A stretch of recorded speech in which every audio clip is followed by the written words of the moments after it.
পথের মাঝখানে একজন ইহুদি মেয়ে ছেলে হযরতে আব্দুল্লাহকে দেখতে পেয়ে হযরতে আব্দুল্লাহর উপরে অত্যন্ত আকৃষ্ট হয়ে যায় এবং হযরতে আব্দুল্লাহকে বলতে লাগে, ও আব্দুল্লাহ, তুমি আমাকে বিবাহ করে নাও।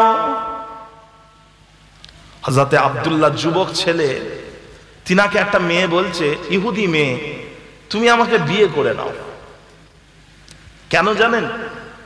তার কারণ হলো হযরতে আব্দুল্লাহর কপালে একটা নূর দেখা যেত, যেটা হচ্ছে আমার নবী পাকের নূর, ওটা উনার কপালে দেখা যেত। ওই কপালে নূরটা জ্বলতো। আর ওই ইহুদি মেয়ে ছেলে তাওরাতের মধ্যে পড়েছে, আসমানি কিতাব তাওরাতের মধ্যে পড়েছে, আখিরি জামানার নবীর যিনি আব্বাজান হবেন উনার কপালে একটা নূর দেখা যাবে। উনি এটা পড়েছে, ওই মেয়ে ছেলে পড়েছে। সেই জন্য আব্দুল্লাহকে বলছেন যে তুমি আমাকে বিয়ে করে নাও। হযরতে আব্দুল্লাহ বলছেন, না, আমি তোমাকে বিয়ে করব না। তখন এই মেয়ে ছেলে হযরতে আব্দুল্লাহকে বলছে, তুমি যদি আমাকে বিবাহ নাও করো, অন্তত আমার সাথে খারাপ সম্পর্ক করে নাও, আমার সাথে খারাপ সম্পর্ক করে নাও। একবার ভেবে দেখেন, একটা যুবক ছেলে, তাকে একটা মেয়ে ছেলে বলছে, অফার করছে, প্রস্তাব দিচ্ছে যে তুমি আমার সাথে খারাপ সম্পর্ক করে নাও। হযরতে আব্দুল্লাহ কত বড় একটা পরীক্ষার সম্মুখীন হলেন, কিন্তু তিনি ওই মেয়ে ছেলের কথাই একটুও গলে গেলেন না। তিনি রিজেক্ট করে দিলেন, বাদ দিয়ে দিলেন, বাতিল করে দিলেন। তিনি তিনার পিতার সাথে মদিনার সফর জারি রাখলেন। মদিনা শরীফে গিয়ে হযরতে আমেনা বিনতে ওয়াহাব রাদিয়াল্লাহু আনহাকে হযরতে আব্দুল্লাহ তিনি বিবাহ করলেন। বিয়ে করে তিনি যখন মদিনা থেকে মক্কায় ফিরছেন, রাস্তায় আবার ওই মেয়ে ছেলের সাথে দেখা হয়েছে। ওই মেয়ে ছেলে হযরতে আব্দুল্লাহকে দেখে বলছে, ও আব্দুল্লাহ, তোমার কপালে যে নূরটা দেখা যাচ্ছিল, ওই নূরটা তো আর দেখতে পাচ্ছি না, সেটা কোথায় গেল? ওই নূরটা তো আর দেখতে পাচ্ছি না।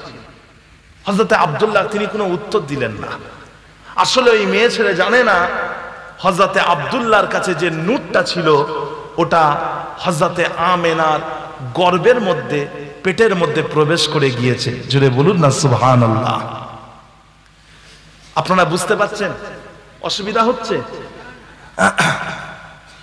ভাইরা আমার, দোস্ত আমার, ও আমার দিন দরদিরা, ও আমার আল্লাহ ওয়ালা গনেরা, ও ভাইরানেরা, হযরতে আব্দুল্লাহ তিনি মক্কায় ফিরে এলেন। এখন একদিন হযরতে আব্দুল্লাহ মক্কার বাজারে চলে গেলেন কিছু কেনাকাটা করার জন্য, ঘরের প্রয়োজনীয় জিনিস কেনার জন্য। ও ভাইরানেরা, ওই সময়তে হযরতে আব্দুল্লাহ দেখতে পেলেন মক্কার বাজারে একজন মানুষ দাস দাসী বিক্রি করতে লেগেছে, দাস দাসী গোলাম বিক্রি করতে লেগেছে। হযরতে আব্দুল্লাহ তিনি দেখতে পেলেন একটা কালো বাচ্চা মেয়ে, মাত্র 9 বছর বয়স, মাত্র 9 বছর বয়স, দেখতে কালো, আফ্রিকার, আবিসিনিয়ার, ইথিওপিয়ার একটা মেয়ে ছেলে, যাকে দেখতে কালো, যার শরীরটা ছিল রুগ্ন শুকনো, অত্যন্ত রুগ্ন শুকনো একটা মেয়ে, যার চোখের দিকে তাকিয়ে হযরতে আব্দুল্লাহ অত্যন্ত মায়ায় পড়ে গেলেন। আর তিনি ইচ্ছা করলেন, তিনি সিদ্ধান্ত নিলেন ওই মেয়ে ছেলেটাকে তিনি কিনে ঘরে নিয়ে যাবেন। ওই মেয়েটাকে উনি কিনবেন। মেয়ে ছেলেটা কালো মেয়ে ছেলে, আফ্রিকার মেয়ে, জানেন তো আফ্রিকার মানুষরা দেখতে একটু কদাকার হয়, কালো। হযরতে আব্দুল্লাহ ওই কালো মেয়েটাকে কিনে ঘরে নিয়ে গেলেন। মেয়েটার বয়স মাত্র 9 বছর। কেন নিয়ে গেলেন? হযরতে আমেনা তিনি ঘরে একা থাকেন, আব্দুল্লাহ ব্যবসার জন্য বাইরে চলে যান, আমেনা ঘরে একা থাকেন। ওই সময়ে আমেনার সঙ্গী হিসাবে যাতে ওই মেয়েটা থাকতে পারে, তাই ওই মেয়েটাকে ঘরে কিনে নিয়ে গেলেন। হযরতে আব্দুল্লাহ এবং হযরতে আমেনা দুজনেই ওই মেয়েটাকে খুব ভালোবাসতেন, খুব মহব্বত করতেন। একদিন একদিন হযরতে আব্দুল্লাহ তিনি ব্যবসার উদ্দেশ্যে শাম প্রদেশের দিকে বেরিয়ে পড়লেন। শাম প্রদেশের উদ্দেশ্যে বেরিয়ে পড়লেন। যাওয়ার আগে হযরতে আমেনা তিনি তিনার স্বামীকে বললেন, ও আমার স্বামী, আপনি কেন চলে যাচ্ছেন? আপনি কেন আমাকে একলা করে দিয়ে চলে যাচ্ছেন? ওই সময়তে হযরতে আব্দুল্লাহ বলেছিলেন, ও আমেনা, আমি চলে যাই, যখন আমি ফিরে আসব তুমি দরওয়াজায় দাঁড়িয়ে তুমি আমাকে উষ্ণ অভ্যর্থনা জানাবে, তুমি আমাকে স্বাগতম জানাবে। এই বলে হযরতে আব্দুল্লাহ তিনি শাম প্রদেশের দিকে বেরিয়ে পড়লেন। হযরতে আব্দুল্লাহ এবং তিনার স্ত্রী আমেনা তিনারা দেখলেন ওই মেয়ে ছেলে যখন ঘরে এসেছে, কালো মেয়ে ছেলে, হযরতে আব্দুল্লাহর ঘরের মধ্যে আল্লাহর রহমত, আল্লাহর বরকত অনেক বেড়ে গেছে। ওই কালো মেয়েটাকে যেদিন থেকে ঘরে নিয়ে এসেছেন সেদিন থেকে ওনাদের ঘরে আল্লাহর রহমত, আল্লাহর বরকত বেড়ে গেছে। হযরতে আব্দুল্লাহ ওই জন্য ওই মেয়েটার নাম রাখলেন বারাকা, বারাকা বিনতে সালাবা, বারাকা বিনতে সালাবা, ওই মেয়ে ছেলে। হযরতে আব্দুল্লাহ তিনি সফরে বেরিয়ে পড়লেন। তিনার সফরে যাওয়ার কয়েকদিন পরে হযরতে আমেনা তিনি স্বপ্ন দেখলেন, আসমানের একটা তারা আলো ছড়াতে হযরতে আমেনার কোলে এসে পড়েছে। তিনি স্বপ্ন দেখছেন। হযরতে আমেনা তিনি ভোরের বেলা ঘুম থেকে উঠে তিনার ঘরের গোলামকে ডাকলেন, তিনার ঘরের দাসীকে ডাকলেন, যার নাম হলো বারাকা। ও বারাকা, আমি স্বপ্ন দেখলাম আসমানের একটা তারা আলো ছড়াতে আমার কোলে এসে পড়েছে। হযরতে বারাকা ওই সময়তে মুচকি হেসে বলেছিলেন, ও আমেনা, আমার যেটা মনে হচ্ছে তুমি খুব তাড়াতাড়ি একটা সুন্দর সন্তান জন্ম দেবে, একটা বাচ্চা জন্ম দেবে যাকে দেখতে অত্যন্ত সুন্দর হবে। ওই সময়তে হযরতে আমেনা তিনি হেসে ফেলেছিলেন। তিনি তো কথাটা বিশ্বাস করেননি। ও ভাইজানেরা, হযরতে আব্দুল্লাহ ব্যবসার উদ্দেশ্যে শাম প্রদেশে চলে গেলেন এবং সেখান থেকে তিনি মদিনায় এলেন। মদিনায় এসে হযরতে আব্দুল্লাহর শরীরটা বড্ড অসুস্থ হয়ে গেল। আর ওই অসুস্থতার কারণে তিনি মদিনা শরীফে ইন্তেকাল করলেন।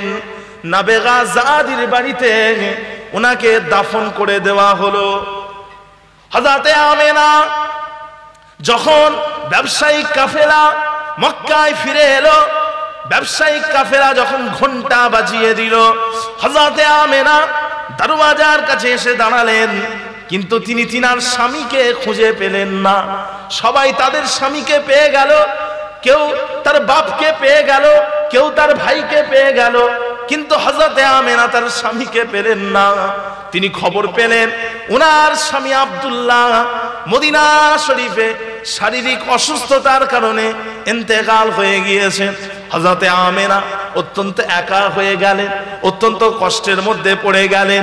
ওই কষ্টের সময়ে যিনি হযরতে আমেনার সাথে সাথ দিয়েছেন তিনি আর কেউ নয়, তিনি হলেন হযরতে বারাকা, তিনি হলেন হযরতে আব্দুল্লাহর কেনা দাসী। হযরতে আমেনার সাথ দিয়েছিলেন। তো ভাইজান, কিন্তু এই কষ্টের দিন বেশি দিন ছিল না। হযরতে আমেনার কষ্ট বেশি দিন হয়নি। হযরতে আমেনা যতদিন গর্ভবতী ছিলেন, পেটে যতদিন বাচ্চা ছিল, কোনোদিন পেটে যন্ত্রণা অনুভব করেননি। পেটে যন্ত্রণা, কষ্ট, পেটের ওজন অনুভব করেননি। আল্লাহ রাসূল যখন তিনার গর্ভে ছিল কোনোদিন যন্ত্রণা অনুভব করেননি। যে তো ভাইজান, রাতের আধার কেটে কেটে সকালের সূর্য উদয় হলো। রাতের আধার কেটে কেটে সকালের সূর্য উদয় হলো সুবহে সাদিকের সময়ে, রবিউল আউয়াল মাসের 12 তারিখে সোমবার দিনে 570 খ্রিস্টাব্দে 8ই জুন রাসূলুল্লাহ সাল্লাল্লাহু আলাইহি ওয়াসাল্লাম তিনি দুনিয়ার বুকে আগমন করলেন। আল্লাহর নবী দুনিয়াতে এলেন, আল্লাহর নবী আল্লাহর হাবিব দুনিয়ার বুকে এলেন। হযরতে আম্মা জান আমেনা তিনি বলতে লেগেছেন, আমার ঘরে প্রদীপ জ্বালানোর মতো তেল ছিল না, আমার ঘরে প্রদীপ জ্বালানোর মতো তেল ছিল না। যখন আমি আমার সন্তানকে প্রস্রাব করলাম, আমার সন্তানকে যখন প্রস্রাব করলাম, ওই সময়তে আমার সন্তানের দেহ থেকে, দেহ মোবারক থেকে এতটাই আলো বিচ্ছুরিত হচ্ছিল, এতটাই আলো ছড়িয়ে যাচ্ছিল যে আমি ওই আলোতে শাম প্রদেশের, দূর শাম প্রদেশের বড় বড় প্রাসাদগুলোকে আমি দেখতে পেয়েছি। আমার নবী পাকের আগমন হয়ে গেল। উলিদা মাকতুনান মাকতুআস সুররাতি, আল্লাহর নবী খাতনা অবস্থায় এবং নাভি কাটা অবস্থায় দুনিয়াতে এলেন। ও আমার ভাইজানেরা, আমার নবী পাকের শরীর মোবারকে, পবিত্র শরীর মোবারকে এক ফোঁটা কোনো নোংরা লেগেছিল না। বাচ্চারা যখন জন্ম হয় তাদের শরীরে মায়ের পেট থেকে বিভিন্ন রকম জিনিস লেগে থাকে।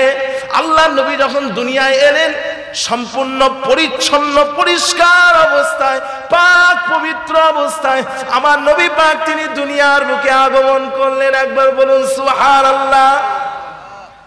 আমার নবী পাকের আগমন হয়ে গেল পুরো নিখুঁত অবস্থায়, কোনো খুঁত রাখলেন না, খাতনা অবস্থায়, নাভি কাটা অবস্থায়। কথা বুঝেছেন? অন্য বর্ণনায় পাওয়া যায় আমার নবী পাকের দাদোজান আব্দুল মুত্তালিব তিনি 7 দিনের মাথায় আল্লাহ রাসূলের খাতনা করিয়েছিলেন, অন্য বর্ণনায় পাওয়া যায়। আবার 7 দিনের মাথায় তিনি তিনার পৌত্র হযরতে মুহাম্মদ মুস্তাফা সাল্লাল্লাহু আলাইহি ওয়াসাল্লামের আকিকা দিয়েছিলেন এবং নাম রেখেছিলেন মুহাম্মদ। অন্য বর্ণনায় পাওয়া যায় আহমদ। মুহাম্মদ নামটা কেন রাখলেন? কারণ মক্কার যত মানুষ আল্লাহ রাসূলকে দেখতে এসেছিল তারা যখনই আমার নবী পাককে দেখলো তারা সবাই প্রশংসা করলো, কত সুন্দর বাচ্চা, সবাই প্রশংসা করলো। সেই জন্য নাম রাখা হলো মুহাম্মদ। মুহাম্মদ মানে হলো চরম প্রশংসিত, চরম প্রশংসিত। আবার আহমদ মানে হলো যিনি সব থেকে বেশি আল্লাহর প্রশংসা করেন, যিনি সব থেকে বেশি আল্লাহর প্রশংসা করেন। তো ভাইজান, যে কথা বলছিলাম আল্লাহ রাসূলের আগমন, আমার নবী পাকের যিনি লেডি ডাক্তার ছিলেন, হযরতে আমেনার লেডি ডাক্তার, মেয়ে ছেলে ডাক্তার, তিনার নাম কি? তিনার নাম হলো হযরতে শিফা বিনতে আসাদ রাদিয়াল্লাহু আনহা। একটা মেয়ে ছেলে যিনি হলেন হযরতে আব্দুর রহমান ইবনে আউফ, আমার নবী পাকের কোটিপতি সাহাবা আব্দুর রহমান ইবনে আউফ, তিনার আম্মা জান হযরতে শিফা বিনতে আসাদ, তিনি ছিলেন হযরতে আমেনার লেডি ডাক্তার। আল্লাহ রাসূল যখন জন্মগ্রহণ করলেন, জন্মের কিছুক্ষণ পরে তিনি লম্বা সেজদা দিলেন। আমার নবী পাক লম্বা সেজদা দিলেন। একটা কয়েক মিনিটের বাচ্চা, সে লম্বা সেজদা দিচ্ছে, আল্লাহ রাসূল তিনি লম্বা সেজদা দিলেন। হযরতে আমেনা ভয় পেয়ে গেলেন। আমার নবী পাক সেজদা থেকে উঠে তিনি তিনার বাম হাতে ভর দিয়ে ডান হাতটাকে আসমানের দিকে ইশারা করে আল্লাহ পাকের ওয়াহাদানিয়াতের শাহাদাত দিলেন। একবার বলি সুবহানাল্লাহ। ওয়াহাদানিয়াত, একত্ববাদের শাহাদাত দিলেন। ভাইরা আমার, দোস্ত আমার, হযরতে ইবনে ইসহাকের মতে সর্বপ্রথমে আমার নবী পাককে যিনি দেখেছিলেন, সর্বপ্রথমে আমার নবী পাককে যিনি স্পর্শ করেছিলেন, তিনি আর কেউ নয়, তিনি হলেন হযরতে আব্দুল্লাহর কেনাদাসী, আফ্রিকার কালো মেয়ে, যিনার নাম হলো হযরতে বারাকা বিনতে সালাবা রাদিয়াল্লাহু আনহা। তিনি যখন আমার নবী পাককে সর্বপ্রথম দেখলেন, আমার নবী পাককে দেখে তিনি চিৎকার করে বললেন, ও আমেনা, ও আমেনা, আমি মনে করেছিলাম তোমার গর্ভে যে সন্তানটা রয়েছে ওই সন্তানটা আসমানের চাঁদের মতো সুন্দর হবে, ও আমেনা, কিন্তু আমি দেখতে লেগেছি তুমি যে সন্তান জন্ম দিয়েছো ওই সন্তানটা আসমানের চাঁদের থেকেও বেশি সুন্দর। কি সুন্দর সন্তান তোমার, কি সুন্দর সন্তান। হযরতে আল্লাহ রাসূল যখন দুনিয়ায় এলেন ওই সময়ে কিছু ঘন মেঘ এসে কিছু ঘন ধোঁয়া আল্লাহ রাসূলকে ঢেকে ফেলল। কুয়াশা, যেটাকে গামাম বলা হয়, গামাম আরবিতে গামাম বলে, কুয়াশা। কুয়াশা এসে আল্লাহ রাসূলকে ঢেকে ফেলল। ওই ঢেকে ফেলার পরে তার ভেতর থেকে একটা আওয়াজ এলো। কি আওয়াজ? তুফু বিহি মাশারিকাল আরদি ওয়া মাগারিবাহা, তুফু বিহি মাশারিকাল আরদি ওয়া মাগারিবাহা লিয়ারাফু বিসমিহি ওয়া নাতিহি ওয়া সিফাতিহি ওয়া তুহু খুলুক আদম ওয়া মারিফাত শীশা ওয়া শাজাআত নূহিন ওয়া খিল্লাত ইব্রাহিমা। এই বাচ্চা নবী মুহাম্মদকে পূর্ব পশ্চিম সর্বদিকে ঘুরিয়ে আনো, যাতে করে বিশ্বের মানুষ এই বাচ্চার নাম সম্পর্কে, এই বাচ্চার গুণাবলী সম্পর্কে জানতে পারে। এই বাচ্চা শিশু মুহাম্মদকে হযরতে বাবা আদম আলাইহিস সালামের চরিত্র দিয়ে দাও, নবী আদম আলাইহিস সালামের চরিত্র দিয়ে দাও, হযরতে শীশ আলাইহিস সালামের মারিফত দিয়ে দাও, শীশ আলাইহিস সালামের আধ্যাত্মিকতা দিয়ে দাও, হযরতে নূহ আলাইহিস সালামের বীরত্ব দিয়ে দাও, হযরতে ইউসুফ আলাইহিস সালামের হুসন জামাল দিয়ে দাও, হযরতে দানিয়াল আলাইহিস সালামের ভালোবাসা দিয়ে দাও, হযরতে নবী ইব্রাহিম আলাইহিস সালামের বন্ধুত্ব দিয়ে দাও। 1,24,000 ইখতিলাফ 2,24,000 সমস্ত নবীদের মধ্যে যত ভালো ভালো গুণাবলী ছিল সমস্ত গুণাবলী একত্রিত করে শিশু নবী মুহাম্মদ মুস্তাফা সাল্লাল্লাহু আলাইহি ওয়াসাল্লামের মধ্যে প্রবেশ করিয়ে দেওয়া হয়। আমার নবী পাকের মধ্যে সব ভালো ভালো গুণাবলী শিশু বয়সেই প্রবেশ করিয়ে দেওয়া হলো।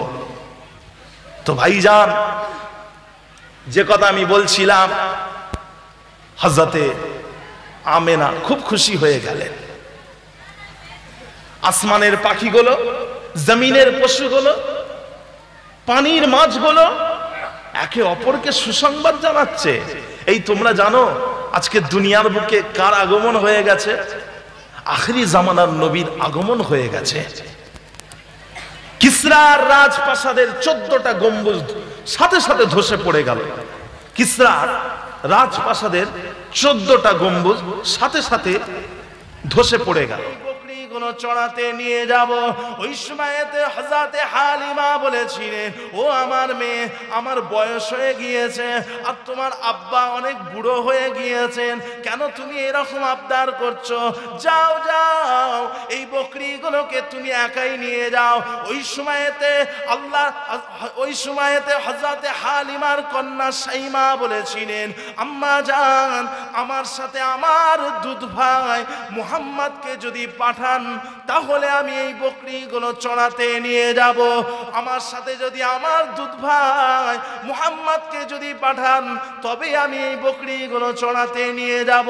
ওই সময়তে হযরতে হালিমা বলেছিলেন, ও আমার বেটি সাইমা, তুমিও বাচ্চা মানুষ আর মুহাম্মদও দুধের সন্তান, বাচ্চা মানুষ, তাহলে তুমি কিভাবে মুহাম্মদকে সামলাবে? কিভাবে তুমি মুহাম্মদকে সামলাবে? কেননা তুমি যদি মুহাম্মদকে সামলাও তাহলে তুমি ওই ছাগলগুলোকে সামলাতে পারবে না। তুমি নিজেকে সামলাবে না ওই ছাগলগুলোকে সামলাবে না মুহাম্মদকে সামলাবে? কাকে তুমি সামলাবে? সে তো দুধের বাচ্চা, এখনো দুধ খায়, তুমি এই বাচ্চাটাকে কেন নিয়ে যাবে? তখন তিনি সাইমাকে বললেন, ও আমার বেটি, তুমি আমার সাথে চালাকি করো না। তুমি যেটা সত্য কথা সেটা আমাকে বলো, কি বলতে চাইছো? তখন বেটি বললেন, আম্মা জান, আপনি হয়তো জানেন না, আমি আপনাকে না বলে কয়েকবার মুহাম্মদ সাল্লাল্লাহু আলাইহি ওয়াসাল্লামকে আমি ওই রুক্ষ শুকনো জমিতে আমি নিয়ে গেছিলাম, ওই ছাগল চড়ানোর জন্য শুকনো মরুভূমিতে আমি নিয়ে গেছিলাম, যেখানে তীব্র রোদ ছিল। আম্মা জান, যখন আমার ভাই মুহাম্মদকে আমি নিয়ে গেছি, আমি লক্ষ্য করলাম আসমানের এক খণ্ড মেঘ এসে আমাকে ছায়া প্রদান করছে। জোরে বলবে না সুবহানাল্লাহ? আম্মা জান, আমি সেই শীতলতা অনুভব করেছি, সেই ঠান্ডা অনুভব করেছি, সেই জন্য আমি মুহাম্মদকে নিয়ে যেতে চাই। আম্মা জান, আপনাকে আরো একটা কথা বলতে ভুলে যাচ্ছি। একদিন মুহাম্মদ সাল্লাল্লাহু আলাইহি ওয়াসাল্লামকে আমি নিয়ে গেছি, আর একটা বুহাইরা রাহেব, একটা রাহেব অর্থাৎ ইহুদিদের পণ্ডিত, সে যখন আমার ভাই মুহাম্মদকে দেখলো, ছুটে এসে তাকে আদর করছে আর বলছে, এই বাচ্চার নাম কি? আমি তাকে বললাম, এই বাচ্চার নাম হলো মুহাম্মদ। আম্মা জান, আমি আপনাকে আরেকটা জিনিস বলতে চাই। একদিন আমার ভাই মুহাম্মদকে আমি জমিতে নিয়ে গেছি ছাগল চড়ানোর জন্য। আমার ছাগলগুলো তাড়াতাড়ি ঘাস খেয়ে আমার কোল ঘেঁষে এসে বসেছে, আমার পাশে এসে বসেছে। আমি আমার ভাই মুহাম্মাদের দিকে তাকিয়ে আছি, তার সৌন্দর্য দেখছি, আর ওই অবালা প্রাণীগুলো, ওই বকরিগুলো আমার ভাই মুহাম্মাদের মুখের দিকে তাকিয়ে আছে। وأحسن منك لم تر قط عيني وأجمل منك لم تلد النساء خلقت مبرأ من كل عيب كأنك قد خلقت كما تشاء। কবি বলছেন, ওয়াহসানু মিন কালাম তারা কত্তু আইনি, হে রাসূল, আপনার থেকে উত্তম, আপনার থেকে সুন্দর মানুষ এই চোখ কখনোই দেখেনি। ওয়াজমানু মিনকা, আপনার থেকে সুন্দর, আপনার থেকে রূপবান মানুষ, ওয়াজমানু মিন কালাম তালিদিন নিসা, কোন মেয়ে ছেলে জন্ম দেয়নি। আপনার থেকে সুন্দর মানুষ কোন মেয়ে ছেলে জন্ম দেয়নি। খুলিকতা মুবাররাআম মিন কুল্লি আইবিন, আপনাকে আল্লাহ পাক সমস্ত রকম খুঁত থেকে পবিত্র করেছেন, সমস্ত রকম কমি থেকে পবিত্র করেছেন। কান্নাকা কদ খুলিকতা কামা তাশাউ, যেন আপনি যেইভাবে সৃষ্টি হতে চেয়েছেন আল্লাহ পাক আপনাকে সেইভাবেই সৃষ্টি করেছে। আপনি যেভাবে হতে চেয়েছেন আল্লাহ পাক যেন আপনাকে ওইভাবেই তৈরি করেছে। কথা বুঝেছেন? আমাদের অনেকের আয়নার সামনে দাঁড়িয়ে মনে হয় যে আমার নাকটা যদি ছোট হতো, চোখটা যদি বড় হতো, আমার মাথার চুলটা যদি লম্বা হতো, আমার দাড়িটা যদি লম্বা হতো, আমার চামড়াটা যদি সাদা হতো, কতই না সুন্দর হতো। আর ওই কবি ওটাই বলছেন যে কান্নাকা কদ খুলিকতা কামা তাশাউ, আপনি যেভাবে হতে চেয়েছেন আল্লাহ পাক আপনাকে সেইভাবেই তৈরি করেছে। কথা বুঝেছেন? আল্লাহ রাসূলের রূপ ওই অবালা জানোয়ার গুলোও দেখছিল। ওই যে শাইমা, হালিমার মেয়ে শাইমা, হালিমার মেয়ে শাইমা যখন আমার নবী পাককে দোল দিয়ে ঘুম পড়াতেন, বিভিন্ন রকম কবিতা পড়তেন।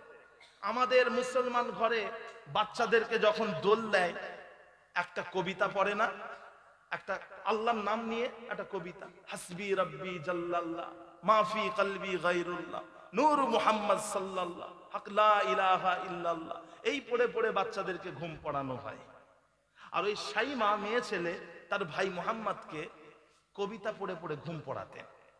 আর ওই কবিতার মধ্যে একটা শব্দ ছিল, রব্বানা আবকিল্লানা মুহাম্মাদান, ও আল্লাহ আপনি আমাদের ভাই মুহাম্মদকে দীর্ঘজীবী করেন, স্থায়ী করেন। এই দোয়াটা পড়তেন, এই দোয়াটা উনি পড়তেন ওই মেয়ে ছেলে।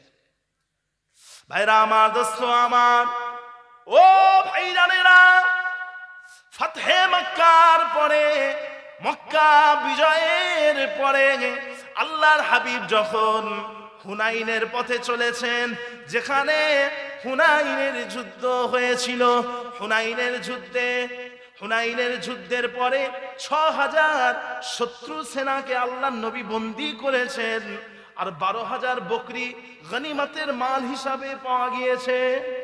আল্লাহ নবী ওই ১২,০০০ বকরি সাহাবাদের মাঝে বন্টন করে দেবেন বলে সিদ্ধান্ত নিলেন। ওই সময়তে একটা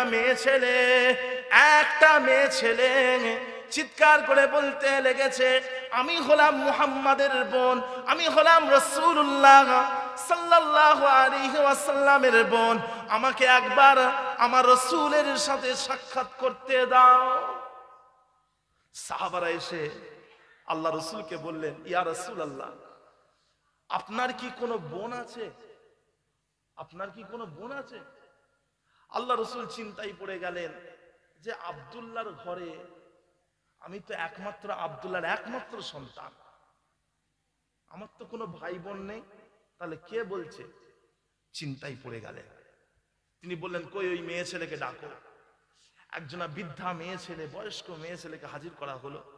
আল্লাহ রাসূল বললেন, আপনি নাকি বলেছেন আমি হলাম আপনার ভাই, আমি নাকি আপনার ভাই, আপনি বলেছেন? তখন ওই মেয়ে ছেলে বলছে, জি হ্যাঁ, আপনি হলেন আমার ভাই, আমি হলাম হালিমার মেয়ে সাইমা। ছোটবেলায় আপনাকে কত আমি আদর করেছি, কত দোল দিয়েছি, আর কত বলেছি রব্বানা আবকিল্লানা মুহাম্মাদান, আল্লাহ আপনি মুহাম্মাদকে দীর্ঘজীবী করেন। আর আজকে আল্লাহ আপনার কত সম্মান দিয়েছে। আল্লাহ রাসূল যখনই শুনলেন ওটা ওনার দুধ বোন, আমার নবী পাক সাথে সাথে শরীর থেকে চাদর মোবারক খুলে ওই মেয়ে ছেলের জন্য বিছিয়ে দিলেন। বললেন, ও আমার বোন, আপনি এতে বসেন, আপনি আমার চাদরে বসেন। চাদরে বসলেন। আল্লাহ রাসূল ওই মেয়ে ছেলেকে বললেন, ও আমার বোন, ও আমার বোন, আপনি কি আমার কাছে থাকবেন না আপনার পরিবারের কাছে যাবেন? তিনি বললেন যে আমি আমার পরিবারের কাছে চলে যেতে চাই। আল্লাহ রাসূল বললেন, ঠিক আছে। তিনি তিনার বোনকে হযরতে সাইমাকে কিছু বকরি উপহার দিলেন, কয়েকটা গোলাম দিলেন, এবং দুজন সাহাবাকে বললেন, যাও আমার বোনকে তার ঘরে সহি সালামতে পৌঁছে দাও। ওই সময়তে ওই মেয়ে ছেলে তিনি আমার নবী পাকের কাছ থেকে গেলেন না, তিনি ওখানেই দাঁড়িয়ে রইলেন। আল্লাহ নবী বললেন, ও আমার বোন, আপনার আর কি চাই আপনি আমাকে বলেন, আপনি কেন দাঁড়িয়ে আছেন? ওই সময় ওই মেয়ে ছেলে বলেছিলেন, ও আমার ভাই মুহাম্মদ, ইয়া রাসূলুল্লাহ, ইয়া হাবিবাল্লাহ, আপনি তো আমাকে ছেড়ে দিলেন, কিন্তু আমার এলাকার এই সমস্ত ভাইগুলোকে তো আপনি বন্দী করে রেখেছেন, এদেরকে আপনি মুক্ত করে দেন। যদি আপনি এদেরকে মুক্ত না করে দিয়ে আমাকে যদি ছেড়ে দেন, তাহলে এরা বলতে লাগবে, দেখেছো আমাদের এলাকার মানুষ আমাদের জন্য একবার রাসূলের কাছে সুপারিশ করলো না। আল্লাহ নবী, আল্লাহ হাবিব, তিনি তিনার বোনের কথাটার মর্যাদা দিলেন, সম্মান দিলেন। আমার নবী পাক সাহাবাদেরকে নিয়ে বৈঠক করলেন, আর ওই বৈঠকের মাধ্যমে যে সিদ্ধান্তটা হলো, আল্লাহ রাসূল মুক্তিপণ ছাড়াই, কোন রকম মুক্তিপণ ছাড়াই ওই সমস্ত শত্রু সেনাদেরকে আল্লাহ রাসূল ছেড়ে দেবেন। আমার নবী পাক সাহাবাদেরকে আদেশ দিলেন, ওই ৬,০০০ শত্রু সেনাদেরকে আমার নবী পাক তিনি তিনার দুধ বোন সাইমার কথাতে তিনি ছেড়ে দিলেন, স্বাধীন করে দিলেন। শুধু ৬,০০০ নয়, মক্কার সমস্ত কাফেরদেরকে আল্লাহ রাসূল কিন্তু স্বাধীন করেছিলেন, তাদেরকে ক্ষমা করেছিলেন। ফাতেহে মক্কার পরে মক্কার কাফেররা সব আল্লাহ রাসূলের সামনে মাথা হ্যাট করে দাঁড়িয়ে আছে। আল্লাহ রাসূল তাদের কাছে গিয়ে বললেন, তোমরা আমার কাছ থেকে কি আশা করো, কি চাও? তারা বলল, আমরা আপনার কাছ থেকে ভালো জিনিস আশা করি, আপনার কাছ থেকে আমরা ভালো জিনিসটাই আশা করি।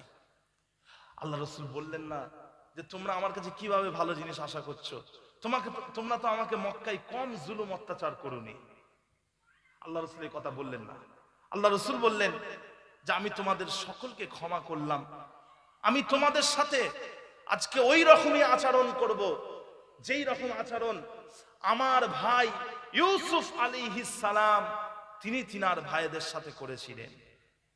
ইউসুফ আলাইহিস সালাম তিনার ভাইদেরকে ক্ষমা করেছিলেন, আর আমি তোমাদেরকে ক্ষমা করে দিচ্ছি। আল্লাহ রাসূল কোরআনের একটা আয়াত বলেছিলেন, যেটা হলো বিসমিল্লাহির রহমানির রহিম, লা তাসরিবা আলাইকুমুল ইয়াউমা, আজকের দিনে আর তোমাদের প্রতি কোনো অভিযোগ আনা হয়নি। সমস্ত মক্কাবাসীকে আল্লাহ রাসূল ক্ষমা করে দিলেন। ভাইরা আমার, দোস্ত আমার, ও ভাইরানেরা, ও আমার নবী পাকের উম্মতিরা, আফ্রিকার আবিসিনিয়ার সেই কালো মেয়ে যার নাম হলো হযরতে বারাকা বিনতে সালাবা। ও ভাইজানেরা, হযরতে আমেনা আমার নবী পাকের আম্মা জান, তিনি তিনার স্বামী আব্দুল্লাহর কবরটাকে জিয়ারত করবেন বলে তিনি মক্কা থেকে মদিনায় চলে গেলেন। মদিনায় গিয়ে যখন তিনি মক্কার দিকে ফিরে আসছেন, পথের মাঝখানে একটা জায়গা রয়েছে, যে জায়গাটার নাম হলো আল আবওয়া। আল আবওয়া নামক জায়গায় আল্লাহ রাসূলের আম্মা জান হযরতে আমেনার শরীরটা বড্ড অসুস্থ হয়ে গেল। আর আমার নবী পাকের আম্মা জান হযরতে আমেনা আল আবওয়া নামক জায়গায় তিনি ইন্তেকাল করলেন, আর ওনাকে ওই জায়গাতেই দাফন করা হলো। হযরতে আমেনা ইন্তেকালের আগে তিনি তিনার চাকর বারাকা বিনতে সালাবাকে বলেছিলেন, ওই আফ্রিকার কালো মেয়েটাকে বলেছিলেন, তুমি আমাকে ওয়াদা দাও, তুমি আমার হাতটা ধরে আমাকে ওয়াদা দাও, তুমি আমার ছেলে মুহাম্মদকে কখনোই ভুলে যাবে না। তুমি আমাকে ওয়াদা দাও, তুমি আমার ছেলে, ছোট্ট ছেলে, 6 বছরের ছেলে মুহাম্মাদের তুমি দেখভাল করবে, ওয়াদা দাও, কথা দাও। বারাকা তিনি হযরত আমেনার হাতটা ধরে বলেছিলেন, আমি আপনাকে ওয়াদা দিচ্ছি, আমি আপনাকে ওয়াদা দিচ্ছি, আমি মুহাম্মাদকে কখনোই ভুলে যাব না, কখনোই ভুলবো না। হযরতে আমেনা তিনি আল আবওয়া নামক স্থানে ইন্তেকাল করলেন।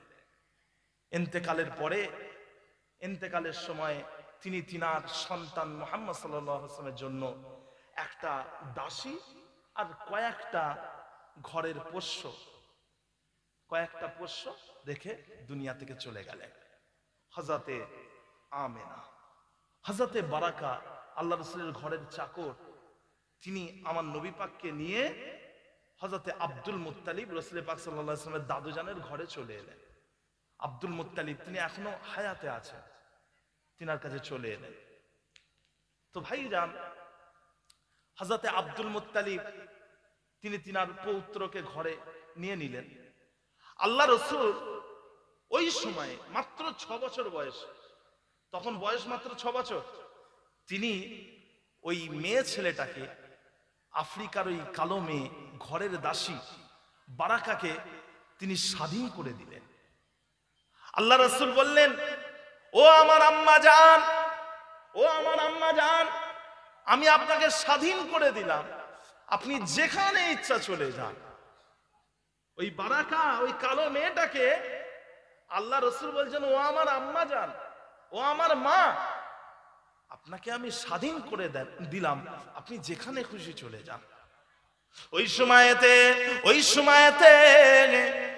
ওই মেয়ে ছেলে আল্লাহ নবীকে বলেছিলেন, ও মুহাম্মদ, তুমি তো আমাকে ছেড়ে দিচ্ছ, কিন্তু আমি আমেনাকে ওয়াদা করেছিলাম যে আমি তোমাকে ছাড়বো না, আমি তোমার খেয়াল রাখবো, আমি তোমাকে ভুলবো না, তুমি আমাকে ছেড়ে দিলেও আমি তোমার কাছ থেকে যাব না। তিনি রয়ে গেলেন। ও ভাইরানেরা, এইদিকে হযরতে আব্দুল মুত্তালিব আল্লাহ রাসূলের দাদুজান ওই মেয়ে ছেলে বারাকা বিনতে সালাবার বিবাহ দেবেন বলে পাত্র খুঁজতে লাগলেন, কিন্তু হযরতে বারাকা বিনতে সালাবা তিনি বিবাহ করতে রাজি হলেন না। তিনি বললেন, আমি যদি বিবাহ করে নি তাহলে আমার মুহাম্মাদের কে খেয়াল রাখবে, আমার মুহাম্মাদের কে খেয়াল রাখবে, আমি বিয়ে করছি না। আল্লাহ নবী, আল্লাহর হাবিব 25 বছর বয়সে যখন প্রথম বিবাহ করলেন হযরতে খাদিজা বিনতে খুয়াইলিদ রাদিয়াল্লাহু আনহাকে, যখন আল্লাহর নবী বিবাহ করলেন, বিবাহের পরে আল্লাহর নবী আল্লাহর হাবিব ওই সময় হযরতে বারাকা বিনতে সালামাকে বলেছিলেন, ও আমার আম্মা জান, আমি তো বিবাহ করে নিয়েছি, আমার খেয়াল রাখার জন্য খাদিজা চলে এসেছে, ও আমার আম্মা জান, এবারে আপনাকে বিবাহ করতে হবে, এবারে আপনি বিয়ে করেন, আমার তো বিয়ে হয়ে গেছে। তখন আল্লাহ রসুলের স্ত্রী হযরতে খাদিজা এবং আমার নবী পাক দুজন মিলে খুঁজে খুঁজে একটা পাত্র, একটা বর খুঁজেছেন। বরটার নাম হচ্ছে উবাইদ ইবনে যায়েদ। এই উবাইদ ইবনে যায়েদের সাথে বারাকা বিনতে সালাবার বিবাহ হলো। বিয়ের কিছুদিন পরে একটা বাচ্চা পুত্র সন্তান জন্ম নিল, যে বাচ্চাটার নাম হলো আইমান, যার নাম রাখা হলো কি? আইমান। যখন এই আইমান জন্ম লাভ করলো, তখন হযরতে বারাকার নামটাকে পরিবর্তন করে দেওয়া হলো, নামটাকে চেঞ্জ করে দেওয়া হলো। তখন তিনার নাম হয়ে গেল হযরতে উম্মে আইমান। উম্মে আইমান মানে হচ্ছে আইমানের মা। আরবিতে উম্মুন মানে হচ্ছে কি বলে? উম্মুন মানে হচ্ছে মা। আরবিতে উম্মুন মানে মা, আবুন মানে পিতা, আখুন ভাই, উখতুন বোন, ইবনুন ছেলে, বিনতুন মেয়ে, জাদ্দুন দাদো বা নানা, জাদ্দাতুন মানে নানি বা দাদি, আম্মুন মানে চাচা, আম্মাতুন মানে হচ্ছে চাচি। কথা বুঝেছেন? উম্মুন মানে হচ্ছে মা, আর উম্মু আইমান মানে হচ্ছে আইমানের মা। আইমানের মা। ভাইরা আমার, দোস্ত আমার, 612 খ্রিস্টাব্দে হযরতে উবাইদ ইবনে যায়েদ, যার সাথে বারাকা রাদিয়াল্লাহু আনহার বিয়ে হয়েছিল, হযরতে উবাইদ ইবনে যায়েদ তিনি ইন্তেকাল করলেন। ইন্তেকালের পরে আপনার আমার নবী পাক সাল্লাল্লাহু আলাইহি ওয়াসাল্লাম, তিনি আল্লাহর নবী, তিনি ওই বাচ্চা ছেলেকে এবং তার মাকে হযরতে বারাকাকে এবং হযরতে আইমানকে নিয়ে তিনি তিনার ঘরে চলে এলেন। ঘরে চলে এলেন। কিছু বলছেন? উনি কিছু বলছেন? ঘরে চলে এলেন। বাচ্চার বাপ মারা গেছে, ঘরে চলে এলেন। তো ভাইজান, হযরতে উম্মে আইমান স্বামী হারা হয়ে গেলেন, সঙ্গে রয়েছে একটা বাচ্চা যার নাম হলো আইমান। কিছুদিন যাওয়ার পরে আল্লাহ রাসূল সাল্লাল্লাহু আলাইহি ওয়াসাল্লাম কিছু সাহাবাদেরকে ডেকে বললেন, ও আমার সাহাবারা, তোমাদেরকে আমি এখানে ডেকেছি একটা মেয়ে ছেলের ব্যাপারে বলবো বলে। ও আমার সাহাবারা, একটা মেয়ে ছেলে আছে, যে মেয়ে ছেলেটা কোনো যুবতী মেয়ে নয়, বয়স্ক মেয়ে, কোনো ধনী মেয়ে নয়, গরিব মেয়ে। যে মেয়ে ছেলেটার একটা বাচ্চা আছে, তবে আমি নবী মুহাম্মদ বলছি, ওই মেয়ে ছেলেটা হচ্ছে জান্নাতি মেয়ে ছেলে। তোমাদের মধ্যে কে আছে ওই জান্নাতি মেয়েটাকে বিয়ে করে নেবে? একটা জান্নাতি মেয়েকে বিয়ে করতে চাই, কে আছে? সর্বপ্রথমে যিনি হাত তুললেন তিনি হলেন আল্লাহ রসুলের পালক পুত্র হযরতে যায়েদ ইবনে হারেসা। হযরতে যায়েদ ইবনে হারেসা হাতটা তুললেন, ইয়া রাসূলুল্লাহ, ওই জান্নাতি মেয়েকে আমি বিয়ে করব। আল্লাহর নবী ওই সময়ে তিনি ঘরের ভেতরে গেলেন, গিয়ে তিনি বললেন, আম্মা জান, আপনাকে যায়েদ ইবনে হারেসা বিয়ে করতে চাই, আপনি কি বিয়ে করবেন? আপনি কি রাজি আছেন? তিনি বললেন, হ্যাঁ, আমি এই বিয়ে করতে রাজি আছি। তো আল্লাহ রাসূল অনুষ্ঠান করলেন, বিয়ের অনুষ্ঠান। বিয়ের অনুষ্ঠান করা হলো। বিয়ের দিনে, যেদিন হযরতে বারাকার সাথে বা উম্মে আইমানের সাথে হযরতে যায়েদ ইবনে হারেসা যেদিন বিয়ে হচ্ছে, ওই দিনে আল্লাহর নবী হযরতে যায়েদ ইবনে হারেসাকে বুকে জড়িয়ে ধরলেন, বুকে চেপে ধরলেন, চেপে ধরে বললেন, কেঁদে কেঁদে বলছেন, আল্লাহ রাসূল কেঁদে কেঁদে বলছেন, ও যায়েদ ইবনে হারেসা, তোমার কি জানা আছে আজকে তোমার সাথে কার বিয়ে হচ্ছে? যায়েদ ইবনে হারেসা বলছেন, জি ইয়া রাসূলুল্লাহ, আমার জানা আছে আমার উম্মে আইমানের সাথে বিয়ে হচ্ছে। উম্মে আইমান অর্থাৎ আইমানের মায়ের সাথে আমার বিয়ে হচ্ছে। আল্লাহর নবী বললেন, না, তোমার সাথে উম্মে আইমানের বিয়ে হচ্ছে না, তোমার সাথে উম্মু মুহাম্মাদের বিয়ে হচ্ছে। আজকে হে যায়েদ ইবনে হারেসা, তোমার সাথে যার বিয়ে হচ্ছে উনি হলেন আমার আম্মা জান। জোরে বলুন না সুবহানাল্লাহ। উনি হলেন আমার আম্মা জান। যায়েদ হযরতে বারাকা উম্মে আইমান, তিনি হলেন আমার মা। আল্লাহ রাসূল তাকে মায়ের পরিচয় দিয়েছিলেন। উনি হলেন আমার মা, মায়ের পরে মা। কথা বুঝেছেন? আপনাদেরকে একটা ছোট ঘটনা বলি। আমার দাদু জান হচ্ছেন আশিকে রাসূল ছোট হুজুর পীর কেবলা। উনি প্রথমে বিবাহ করেছিলেন, ওনার স্ত্রী দুনিয়া থেকে চলে যাওয়ার পরে আবারও বিবাহ করলেন। আবারও ওই স্ত্রী দুনিয়া থেকে চলে যাওয়ার পরে তিনি ফের বিবাহ করেছিলেন। সর্বমোট ওনার কাছে এককালীন 4টে স্ত্রী ছিল, আর 4টের বেশি বিবাহ করা জায়েজ নয়। এককালীন 4টে স্ত্রী রাখা যায়, যদি কারোর সামর্থ্য থাকে, স্ত্রীর যদি হক আদায় করতে পারে, তাহলে সে 4টে স্ত্রী রাখতে পারে। হযরতে ছোট হুজুর পীর কেবলা রহমাতুল্লাহ আলাইহি তিনার 4টে স্ত্রীকা হায়াতে ছিলেন। আমি 4জন স্ত্রীকেই দেখেছি ছোটবেলা থেকে।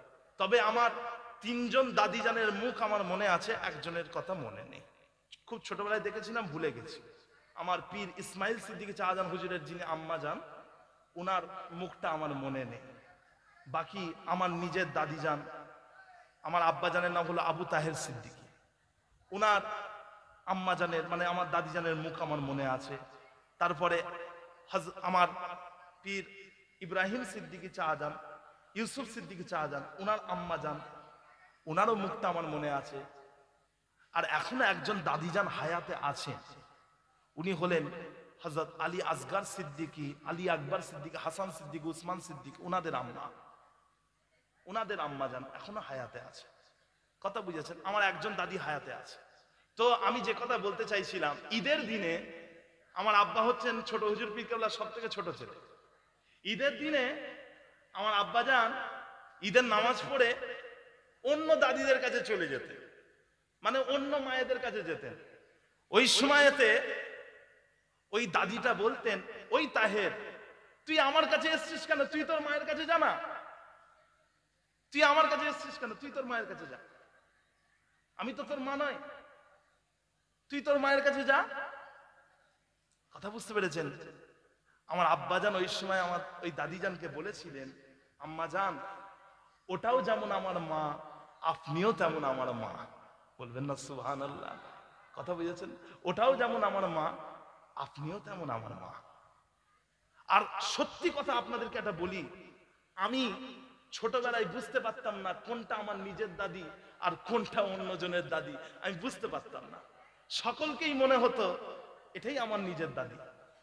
আর আমার অন্য চাচা জানেরা এমন ভাবে আমার দাদিজানদের কাছে উপস্থিত হতেন, তাদেরকে বোঝা যেত না যে ইনাদের নিজের মায়ের কাছে আসেননি, সৎ মা বলে মনে হতো না। প্যারে হাজিরিন, সংক্ষেপ করব, আল্লাহ রসুলের মায়ের কথা বলছিলাম। তিনি হলেন হযরতে আব্দুল্লাহর কেনা দাসী। আপনারা ব্যস্ত হবেন না, আমি একদম শেষ মুহূর্তে এসে পৌঁছে গেছি। কি বলছেন? আচ্ছা, আমি শেষের দিকে আছি।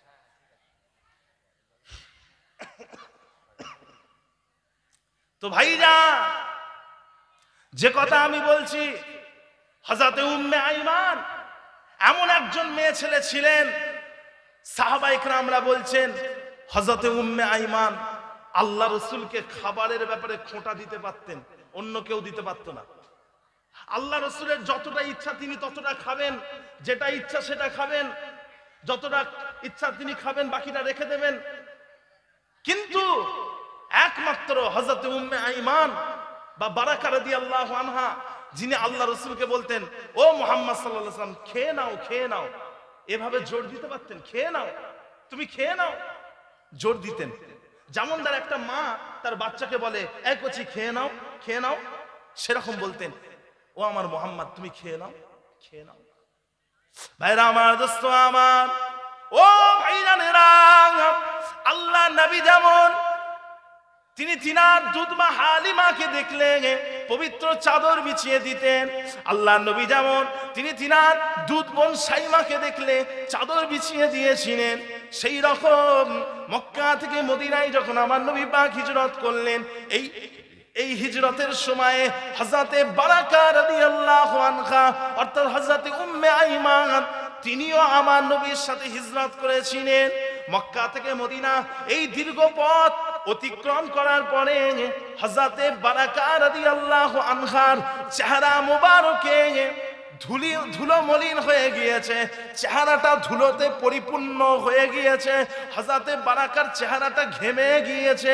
আল্লাহর নবী, আল্লাহর হাবিব ওই সময় তিনি তিনার পবিত্র চাদরখানা ভিজিয়ে নিয়ে তিনি হযরতে বারাকা রাদিয়াল্লাহু আনহার চেহারার ধুলোগুলোকে মুছে দিচ্ছেন, ঘামগুলোকে মুছে দিচ্ছেন, আর বলতে লেগেছেন, ইয়া উম্মি, ইয়া উম্মি, ও আমার আম্মা জান, জান্নাতে আপনার আর এই রকম কোনো কষ্ট হবে না। আম্মা জান, আপনি দুনিয়াতে আপনার বেটার জন্য, মুহাম্মাদের জন্য যে কষ্টটা উঠিয়েছেন, জান্নাতে আর এই কষ্ট আপনার হবে না। আল্লাহর নবী ইন্তেকালের আগে তিনি একটা কথা বলেছিলেন যে তোমরা উম্মে আইমানের খেয়াল রাখবে। আল্লাহ রাসূল ইন্তেকালের আগে অনেক কথা বলেছেন, একটা হচ্ছে আসসালাহ, আসসালাহ, নামাজ, নামাজ। আবার আল্লাহ নবী বলেছেন, ওয়ামা মালাকাত আইমানুকুম, তোমরা তোমাদের ঘরের মানুষের সাথে যেমন আচরণ করো, তোমার বাপ, তোমার ভাই, তোমার বোন, তোমার স্ত্রী, তোমার ছেলে, তোমার মেয়ে, তাদের সাথে তোমরা যেরকম আচরণ করো, তোমরা তোমাদের ঘরের চাকরটার সাথে ওই রকমই আচরণ করবে, তাদের সাথে খারাপ আচরণ করবে না, তাদেরকে কষ্ট দেবে না। এই কথা ইন্তেকালের আগে আল্লাহ রাসূল বলেছিলেন। আর বলেছিলেন তোমরা উম্মে আইমানের খেয়াল রাখবে। আর সত্যি আল্লাহ রাসূলের দুনিয়া থেকে চলে যাওয়ার পরে, দুনিয়া থেকে পর্দা নেওয়ার পরে সাহাবায়ে কেরাম গণেরা হযরতে উম্মে আইমানের খেয়াল রাখতেন। আফ্রিকার কোন কালো মেয়ে বলে নয়, আর হযরতে আব্দুল্লাহর কেনা কোন দাসী বলে নয়, হযরতে উম্মে আইমানকে তিনারা আল্লাহ রসুলের আম্মা জান মনে করে ভালোবাসতেন, তার খেদমত করতেন। জোরে বলি সুবহানাল্লাহ। হযরতে আবু বকর সিদ্দিকের পিরিয়ডে, হযরতে ওমরে ফারুকের পিরিয়ডে তিনি হায়াতে ছিলেন, সাহাবারা তিনার কাছে এসে খেদমত করতেন। আর হযরতে ওসমান রাদিয়াল্লাহু আনহুর জামানাতে এই আল্লাহ রাসূলের আম্মা জান হযরতে উম্মে আইমান, তিনি তো নিজের মা ছিলেন না, তবে মায়ের থেকে কম ছিলেন না, তিনি দুনিয়া থেকে চলে গেলেন। বলি ইন্না লিল্লাহি ওয়া ইন্না ইলাইহি রাজিউন। প্যারে হাজিরিন, রবিউল আউয়াল মাসটা যেমন আমাদের কাছে আনন্দের, সেই রকম একই সাথে আমাদের কাছে দুঃখের। ইসলামে 3 দিনের বেশি দুঃখ পালন, শোক পালন করা হয় না। তো আমরা রবিউল আউয়াল মাসে কোন রকম শরীয়ত বিরোধী কাজ করব না। যা করব, যেভাবেই আমরা বিশ্ব নবী দিবস করব, শরীয়তের গণ্ডির মধ্যে থেকে করব, এর বাইরে আমরা যাব না। কথা বুঝেছেন? যে আল্লাহর নবী সোমবার দিনে দুনিয়ায় এসেছিলেন, সেই জন্য সোমবার দিনে আল্লাহ রাসূল রোজা রাখতেন, প্রত্যেক সোমবারে। আপনারাও যদি মনে করেন সোমবার দিনে রোজা রাখবেন, চেষ্টা করবেন প্রত্যেক সোমবারে রাখা। শুধু 12ই রবিউল আউয়ালে রোজা রাখবো, রমজানের রোজা ছেড়ে দেবো, মুহররমের রোজা ছেড়ে দেবো, শাবানের রোজা ছেড়ে দেবো, শুধু 12ই রবিউল আউয়ালে রোজা রাখবো, এটা কিন্তু রাসূলের মুহাব্বত নয়, এটা হচ্ছে আলগা মুহাব্বত। এটাকে কি বলে বলেন তো? এটাকে বলা হয় আলগা মুহাব্বত। সারা বছর নামাজ পড়বে না, ঠিক শবে বরাতের রাতে গিয়ে তোমরা নামাজ পড়বে। সারা বছর নামাজের ধার ধারো না, ওয়াক্তিয়া নামাজ পড়ো না, 5 ওয়াক্ত নামাজ পড়ো না, শুধুমাত্র শবে বরাতের নামাজটাই চিনে রেখেছো। কথা বুঝেছেন? এটাকে মোহাব্বত বলে না, এটাকে বলা হয় আলগা মোহাব্বত। কথা বুঝতে পেরেছেন? আল্লাহ পাক আমাদের সকলকে হেফাজত করে, আমাদের ঈমানকে হেফাজত করেন, আর শরিয়তের গণ্ডির মধ্যে থেকে আমাদেরকে বিশ্ব নবী দিবস পালন করার তৌফিক ইনায়েত করেন। বলুন না আল্লাহুম্মা আমিন।